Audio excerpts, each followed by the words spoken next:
Jika bisa jujur, adalah sosial eksperimen di mana kita akan mendengarkan pengakuan terdalam seseorang yang tersembunyi dan yang telah dialami. Jika bisa jujur.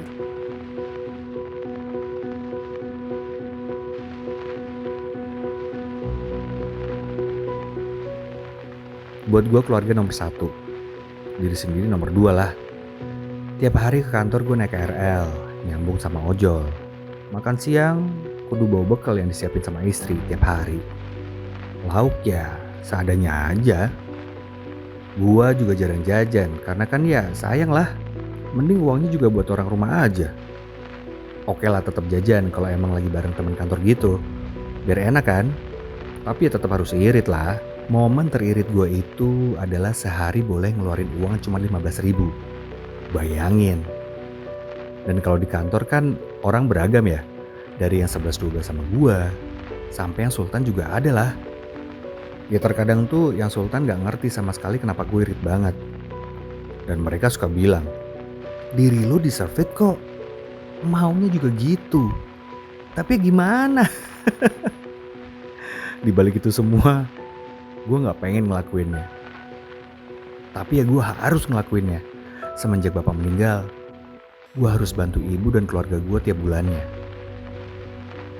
Pernah di waktu yang bersamaan anak dan ibu gue sakit. Terus pas banget gue juga habis bayar listrik dan keperluan bulanan. Bener-bener barengan banget. Jir, gue jadi sedih nangis gini. Sorry ya. Gua juga gak pengen banget terlihat lemah. Jadi ngerasa semua bisa gue lakuin dengan sendiri.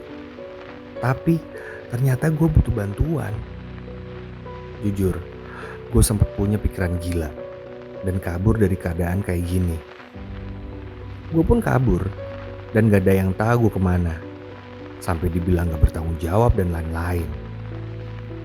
Padahal saat itu gue cuman diem merenung buat istirahat sebentar kayak orang bodoh. Tapi gue balik lagi sadar dan berusaha buat ngebalikin keadaan. Sampai istri gue pun gak tahu apa yang gue alamin. Gue ngerasa menyesal sama keluarga dan pengen banget minta maaf. Gue yang ingin terlihat kuat, mandiri, dan hebat sebenarnya lelah dan capek ngejalaninnya. Selalu debat sama diri sendiri. Kalau aja gue gak bayar ini itu, pasti uangnya bisa buat yang lain. Mungkin buat sebagian orang lain itu sepele. Tapi ya enggak buat yang ngalaminnya.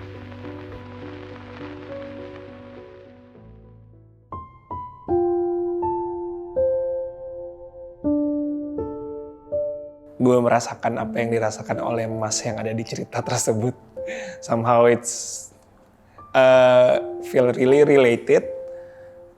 Ada beberapa poin yang sebenarnya kondisinya itu emang kondisi yang sekarang dan sehari-hari gue jalanin di kehidupan gue sebagai anak, di kehidupan gue sebagai seorang pekerja juga gitu. Jadi kerasa banget hasilnya kayak gimana sih kondisi dari cerita sih yang tadi gue dengerin. Mungkin secara pribadi memang gak seberat dia, tapi sedikitnya ada ya perasaan yang hampir sama lah, karena gue juga harus bekerja keras untuk mensupport keluarga-keluarga gue, karena gue posisinya adalah kakak pertama yang harus mensupport adik-adik gue di sini posisinya. Gue harus bekerja setiap hari, belum lagi kita stres, terus segala macam tekanan. Gue nggak tahu ya bakal kejadian di hidup gue atau enggak, tapi kayaknya semua orang pernah ada di fase ini, harusnya sih pernah ada di fase ini ya gitu.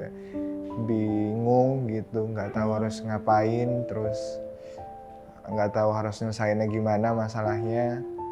Terus yang satu belum selesai, terus ada lagi. Di sini sebenarnya mungkin oke, si suami stres dan segala macamnya sehingga dia lari. Tapi maksud gue, lo harus lebih bijak sih. Nggak semua ada masalah, lo tuh harus kabur. Apalagi ketika beban itu semuanya ada di lo. Justru lo harus membuka mata bahwa sebenarnya ada solusi kok. Kayak gue, gue juga pernah ada di posisi itu, mungkin bedanya gue belum punya anak, ataupun alhamdulillah orang tua gue masih ada. Cuman ketika gue ada masalah di bidang keuangan atau apapun, yang pasti sih harus diomongin dulu ya sama pasangan. Kayaknya nggak lucu aja kalau misalnya lo ada banyak pikiran, tapi pasangan lo pun nggak tahu.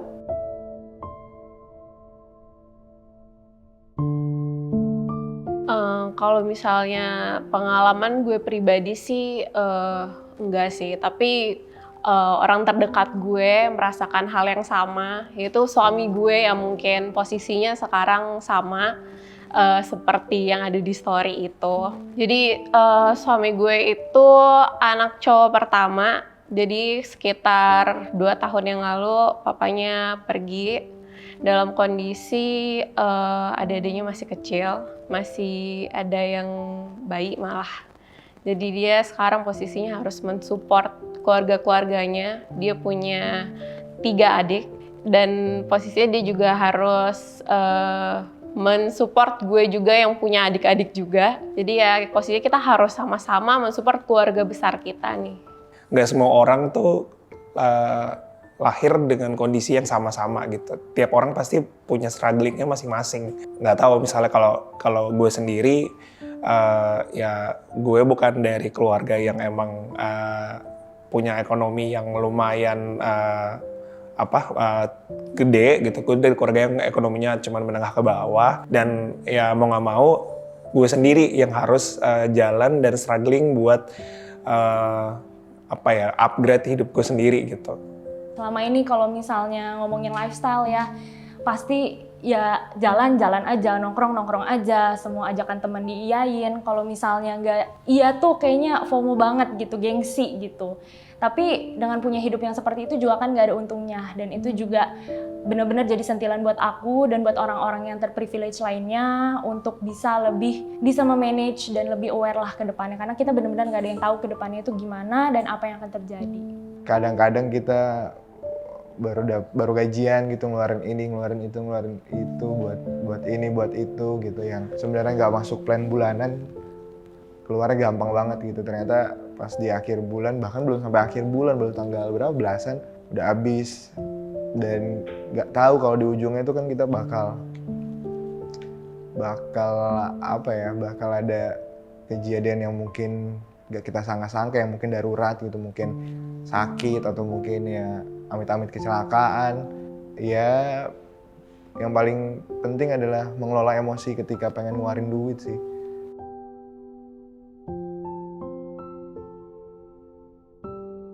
Oh ya, ada banget. Apalagi gue ibaratnya masih bekerja juga kan. Ketakutan gue aja itu mungkin terbesar kalau untuk program hamil itu pasti uang ya. Ya pokoknya selama lo merencanakan semua untuk program kehamilan itu, dana yang dibutuhkan mulai dari awal, terus pertengahan hingga akhir, itu nggak akan selesainya. Apalagi ketika lo sudah melahirkan. Itu pasti ada aja lah, mulai dari popok atau susu. Nah kayak gitu kan nggak bisa dipikirin ketika lo udah terjun langsung, tapi dari jauh hari yang dipikirin. Nah mungkin itu yang sekarang gue sama suami gue lagi pikirkan gimana caranya supaya kita bisa settle untuk sehari-hari, bisa settle untuk juga ngurusin rumah, kendaraan, tapi juga bisa fokus untuk goals kita yang satu itu sih.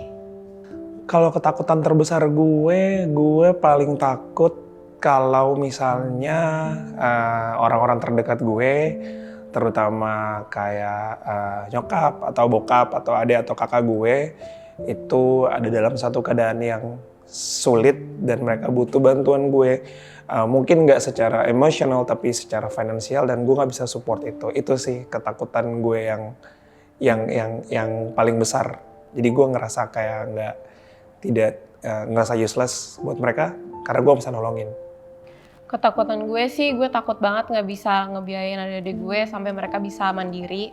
Maka dari itu gue tuh kayak kepikiran buat memiliki asuransi jiwa, ya supaya in case gue kenapa-kenapa, gue jadi lebih tenang aja sih.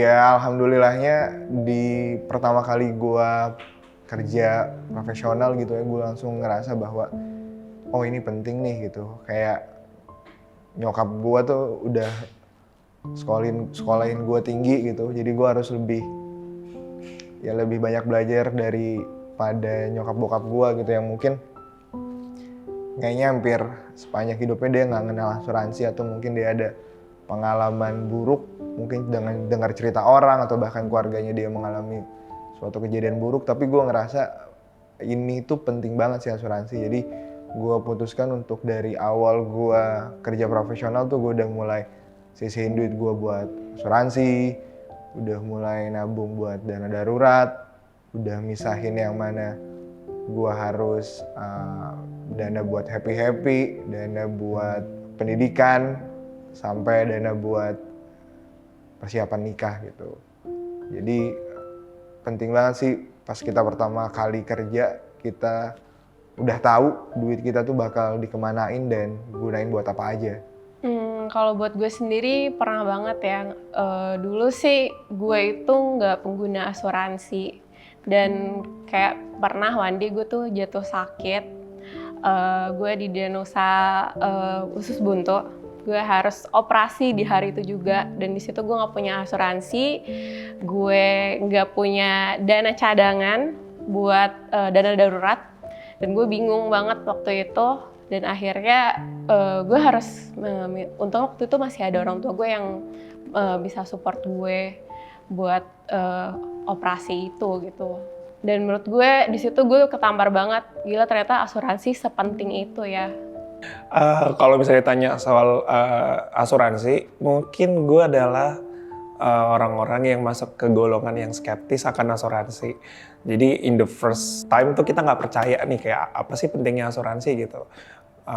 Kayak gue tipikal orang yang baru akan ngerasain, oh ternyata penting banget punya asuransi ketika gue sakit mungkin, yang bisa relate sama gue gitu.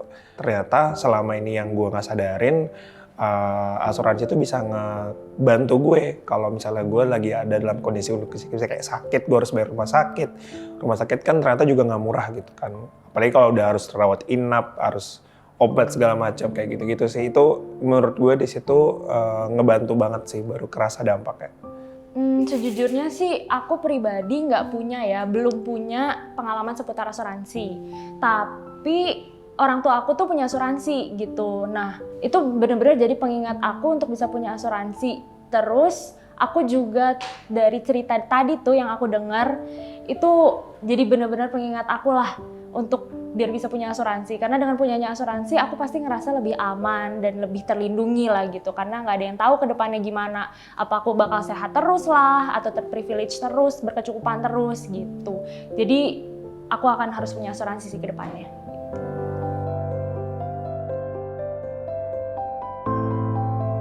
Kalau gue sih sekarang fokusnya lebih ke untuk adik-adik gue dan mungkin adik-adik suami gue. Lagi pengen nemuin diri sendiri sih. Planning ke depannya pasti nabung ya. Sebenarnya gue selalu ngomongin ini dari beberapa tahun belakangan. Kalau gue tuh pengen banget financially independent.